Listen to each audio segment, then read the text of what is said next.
Isang magandang umaga sa inyong lahat, GOP family at mga kaibigan. Kumusta na po kayo ngayon? Di pa rin pa ba kayo nakakapag-adjust sa buhay lockdown? By this time, dapat tayo nakapag-adjust na tayo. Marami tayong natutunan at napag-isip-isip patungkol sa inyong pamilya, sa inyong career, bilang tatay, bilang nanay, bilang ate, kuya, tito, tita, lola at lolo, at ang inyong relasyon sa Diyos, at bilang mga lingkod at mga anak ng Panginoon. Dapat this quarantine ay mag-come up tayo na isang matured, meron tamang attitude at mas mahusay na disposisyon sa buhay. Huwag nating pahintulutan na yung dati pa rin pagkatao natin ang mangibabaw pag natapos na ang pandemic. Higit sa lahat na nakita natin at naranasan na kung wala ang Panginoon sa buhay natin ay wala tayong magagawa. Alam ko maraming inaayos sa buhay natin ang Diyos during this quarantine. Parang tapos na, no? Wish ko lang. Anong aspeto o bahagi ng pagkatao mo ang ni-repair ni God sa mga panahon ito?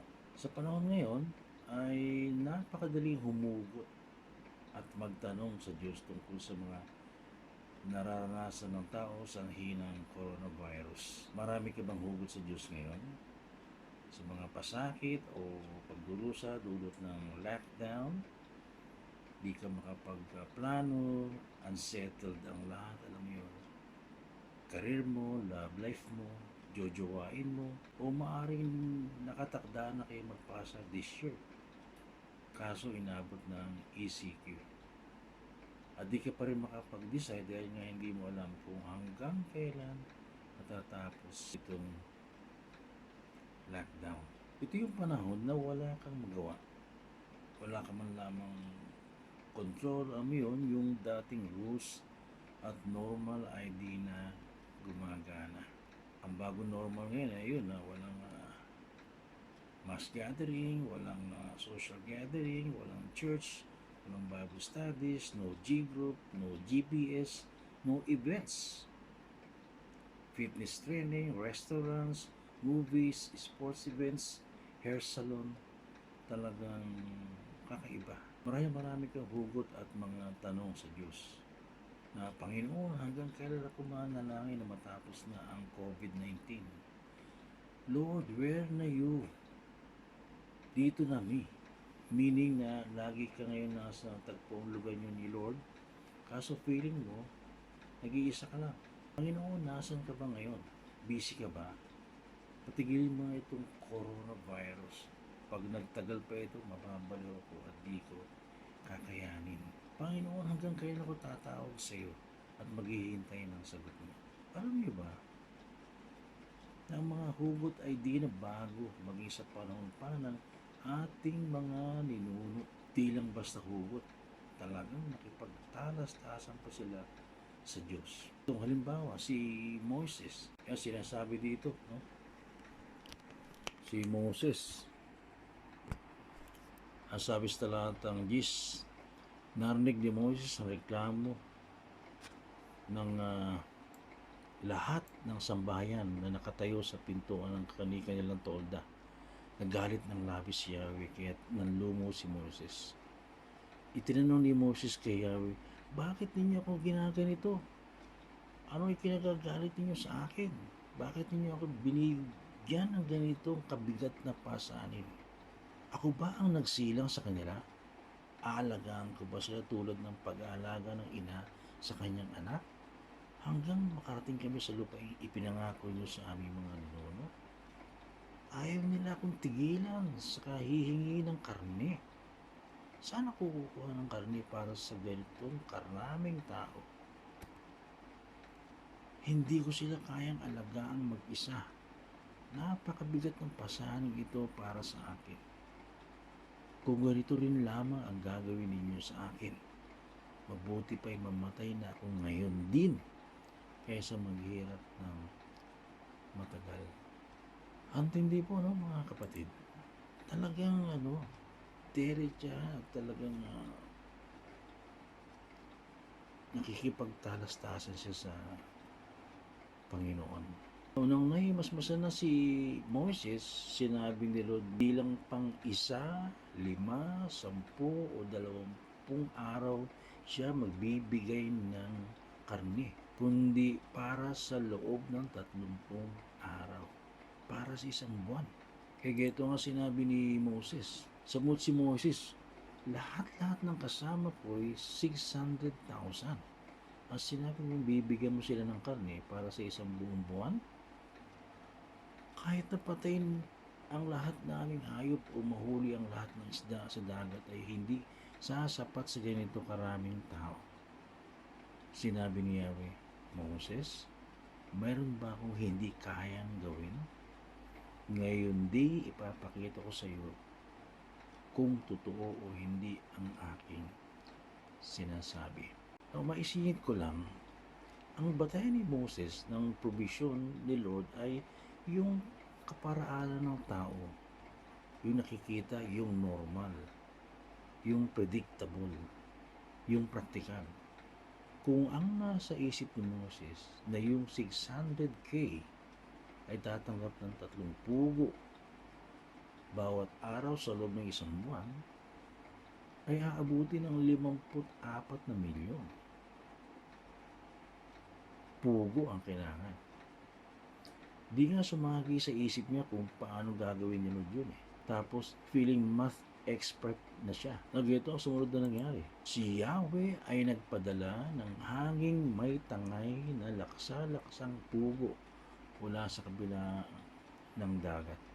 Ang mga ito'y nagliliparan sa paligid ng kampo, 1 metro lang ang taas ng kanyang lipad mula sa lupa at ang lawak ay 1 araw na lakarin sa kabilang kampo. Lumabas ng kampo ang mga Israelita at nanghuli ng pugo hanggang kinabukasan. Ang pinakakaunting nahuli ng isang tao ay aabot sa 10 malalaking sisidlan. Wow! Dito talagang namangha si Moises. Hindi niya akalain ganun ang paraan ng Panginoon. Isipin nyo, hinatid ng hangin mula sa ibayong dagat ang laksa-laksang pugo. Dahil ang pugo ay mababa ng lipad, ito 1 metro ang taas. Nasa, sabing gano'n, 1 araw na lakarin ang haba ng hari ng pugo magkabilang side ng kampo. Alam nyo ba, sa panahon natin ngayon, aabot yan ng 32 to 40 kilometers mula Maynila hanggang Tansa, Cavite. At ang isa pa ay 10 malaking basket ang pinakamababang nakuha ng bawat isa. Isipin niyo kung yung pagkikwenta ang nasa isip ni Moses, ng 3 lamang bawat tao sa loob ng 1 araw, sa loob ng 1 buwan. Aba, overwhelming ito sapagkat, wow, hindi lang 100-fold. 10 malaking basket bawat isa. At anong hugot ni Moses, yung pinakamatindi niyang hugot? Patayin mo na ako, Lord, ngayon kaysa maghirap ako ng matagal. Pangalawang hugot, ito kay Haring David. Tignan natin. Sabi niya sa awit 13:1-2, hanggang kailan, Yahweh, ako'y iyong lilimutin? Gaano katagal kang magtatago sa akin? Gaano katagal pa itong hapdi ng damdamin at ang lungkot sa puso kong gabit araw titiisin? Kaaway ko'y hanggang kailan magwawagi sa akin? Verse 3 and 4, Yahweh, aking Diyos, tingnan mo ako at sagutin. Huwag hayaang mamatay. Lakas ko'y panumbalikin. Baka sabihin ng kaaway ko na ako'y kanilang natalo at sila'y magyabang dahil sa pagbagsak ko. O kakaiba rin itong hugot ni Haring David. Alam niyo ba, bilang mananampalataya, regardless of the extent of our spiritual maturity, posible na dumating sa ating punto na tayo nasa pinaka o ilalim ng pagkalungkot na ang feeling natin tayo ay inabandona ng Panginoon. Ito ang pakiramdam ni Haring David na isulot niya itong awit 13. Kasi nga siya ay tinutugis ni Haring Saul. Tila ang feeling niya nakalimutan na sa Diyos, tinago na ng Diyos ang mukha niya sa kanya, at magtatagal pa ito. Napakahirap sa tao ang maghintay. Hindi ba nakakabugot maghintay? Itong lockdown natin, di ba? Nakakabagot. Ilang beses mo nalinis yung bahay mo, yung gamit mo, nag-TikTok ka na, kung ano na pinagagawa mo, nag-Zumba, kung ano-ano, talagang maaliw ka na. Minsan ay parang mabagal gumalaw ang Diyos. Nabubuhay tayo ngayon, di ba, sa panahon ng bilisan. Ngunit madalas sinasabi ng Diyos, maghintay. Ang problema ay nagmamadali tayo, ngunit ang Diyos ay hindi. Napansin niyo ba ang pagkakaiba ng time frame sa pagitan ng Diyos at sa atin? Iniisip natin kasi yung takdang minuto, oras, araw, ngunit ang Diyos ay gumagawa sa mga takda ng mga taon. Naalala niyo ba ang kwento ni Joseph? Nais siya ng Diyos sa posisyon, sa influensya sa Egypt. Paano inilagay ng Panginoon si Joseph doon? Nauna, ipinagbili siya ng kanyang mga kapatid bilang alipin noong siya ay binatilyo. Tapos dinala siya sa isang dayuhang lupain. Pagkatapos inakusahan siya ng asawa ni Potiphar at ipinakulong. So 3 taon din siya nilbihan doon kay Potiphar. Isang mahabang oras, taon ang lumipas. Halos 10 taon siya na bilanggo. Sumagi ba sa isip niyo na nagpe-pray din naman ng taimtim si Joseph na Diyos, Panginoon, ilabas niyo po ako rito. Ngunit parang hindi siya naririnig ng Diyos sa mahabang panahon na yun. Alam niyo ba kung anong oras ng Diyos bago siya nailagay sa posisyon? Tignan natin ito. So Genesis 37 verse 20, sabi, Joseph being 17 years old was pasturing the flock with his brothers. And in Genesis 41:46, Joseph was 30 years old when he entered the service of Pharaoh king of Egypt. So, dito mga kapatid, di ba, ay 17 siya nang siya ay binatilyo ay nagpapasto kasama mga kapatid niya. Tapos ibinenta siya doon sa mga ngalakad, dinala siya doon sa ibang lugar sa Egypt. At tapos doon siya ay nabili siya ni Potiphar at ginawang alipin, no? 3 taon siya nililbihan doon dahil nagkaroon siya ng problema, no? At nakasuhan siya, binabilanggo siya sa edad na 20 taon. At tapos nabilanggo siya ng 10 taon. Sa edad na 30 ay doon na siya pumasok sa serbisyo ng Parao, ang hari ng Egypt. Bakit hindi ibinigay ng Diyos na mas maaga ang panaginip kay Parao? Bakit napakatagal ng paghihintay?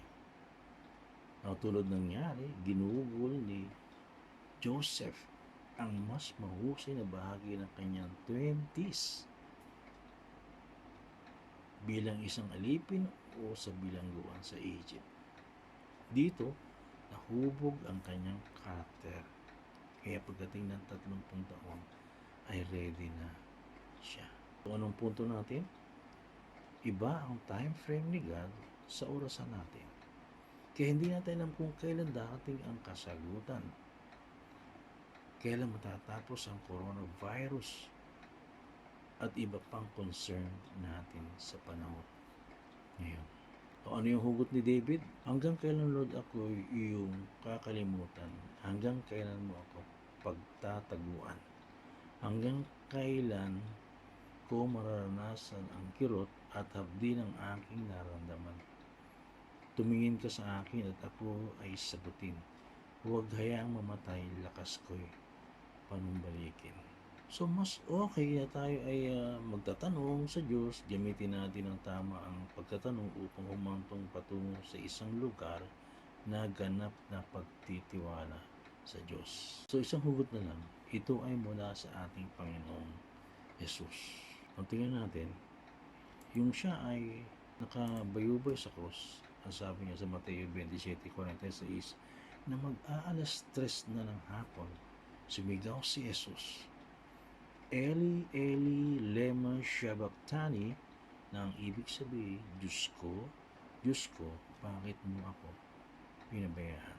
Si Jesus bilang tao ay talagang nagdusa. Tiniis ang hirap, pasakit mula ulo hanggang talampakan ay punong-puno ng dugo ang kanyang katawan. Piluin niya naman mula pa alas 9 ng umaga na pinaparusahan siya, inagupit, nilagyan ng korona, tinik, 2 pulgada o 3 pulgada ang aroma na tinik na yun. At pinako pa sa krus. Siya'y uhaw na uhaw, imbis na tubig ang ibinigay, suka ang ipinainom sa kanya. At nabanggit niya ang salitang ito, Diyos ko, bakit mo ako pinabayaan? So, si Jesus, nakaka-relate siya sa ating mga hinaing. Naranasan niya ang mag-isa sa panahon na kinakailangan niya ang presensya ng Diyos Ama.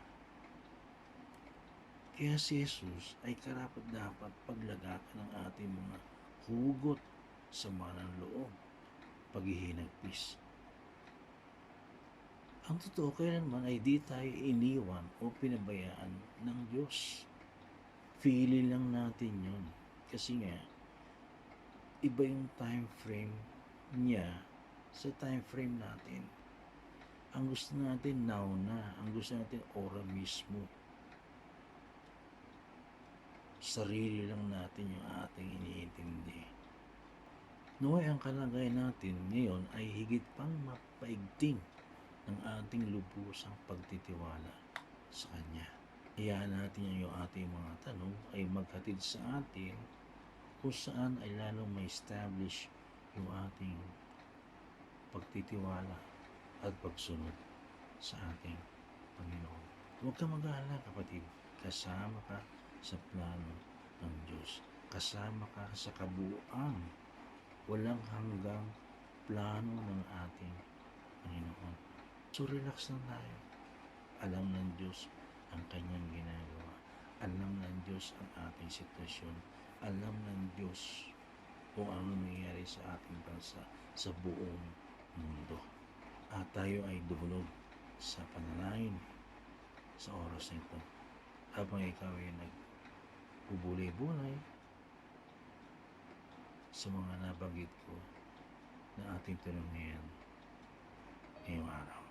Sige, tayo po ay manalangin. Diyos na aming dakilang Ama, sa kabila ng aming pagtatanong, sa aming mga hugot, sa aming naranasan, ngayon dulot ng coronavirus, hiningi po namin na ang tawad kung meron kaming di magandang nabanggit sa aming kapwa, sa pamahalaan, at lalong-lalo na sa inyo. Pinagkakatiwala po namin sa inyo ang aming sitwasyon. Tulungan niyo po ang aming Pangulo, ang IATF, na bigyan mo ng karunungan na nagmumula sa iyo, na kinikilala ang iyong pagkilos at natitiwala di lamang sa kanilang kakayahan, maging sa iyong kapangyarihan. Ingatan niyo po ang aming mga sundalo, kapulisan, ang binubuo ng Sandatahang Hukbo ng Pilipinas, sampu ng aming mga frontliners na nakikilaban para sa amin. Gayon din kami na mga mamayan na maging bahagi ng solusyon sa pamagitan ng panatili sa aming mga tahanan. Tulungan mo rin ang aming mga LGUs sa kanilang pagganap ng tungkulin sa pamamahagi ng tulong sa kanilang mga nasasakupan. Nawa po ang panahon ito ay itulot mo na maraming makakilala sa iyo sa pamagitan ng iyong mga anak na nagiging ilaw at asin sa kanilang mga nasasakupan. Salamat po ng marami at aming nihiling ang mga panalangin ito sa matamis na ngalan ni Jesus na aming Panginoon at tanging tagapagligtas. Amen. So salamat mga kapatid sa inyong pagsubaybay muli sa ating tinapay ng buhay.